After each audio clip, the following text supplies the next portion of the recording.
小明又發鴿印啦！今日開到成個鐘車嚟到中山，你試試呢邊嘅藥膳乳鴿。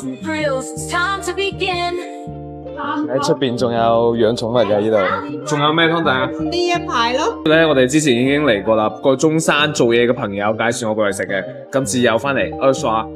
啊！我哋呢半隻雞即刻捉翻去湯啦要。跟住我放喺煲得㗎啦。OK， 唉，我嘅靚雞搞掂啦。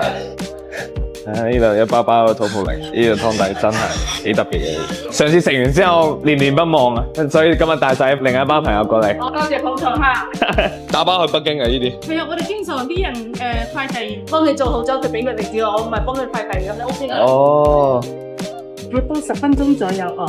好，多謝。呢個咧，因為我之前食過啦，佢哋外皮咧係真係好似紅燒嘅感覺，睇起身咧望落去都係有少少脆嘅，搣出嚟咧都係有啲汁水滴出嚟。嚟啊，開波！之前都係好香，好濃汁水，特別呢陣鹽焗嘅味道，係咁攣㗎。真係香！你一次我嚟之前仲喺度諗，鹽焗乳鴿都食過啦，有咩咁特別咧？但係食過先知，真係同我哋平時食開鹽焗一樣。呢陣皮有少少脆。仲有冇鴨掌翼啊？鹽焗嘅要2份，1份打包。我係真係好中意呢個同埋佢嘅乳鴿，當時我一個人都砌咗2條，誇張啊！點半啦？而且仲更加入味少少，就一個字，絕！不如啖湯落雞，食一啖雞先，腍令嚟個雞皮。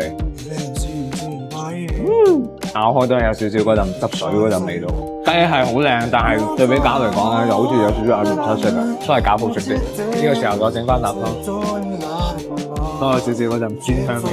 壓軸出場啦，我們嘅鴿飯，佢有少少豆豉，好鹹香，都有陣少少嘅甜味。哇，好多味集埋一齊啊！好啦，差唔多啦，我哋打包咗湯同埋飯翻去。哇，呢個飯50蚊細碗，55蚊大碗。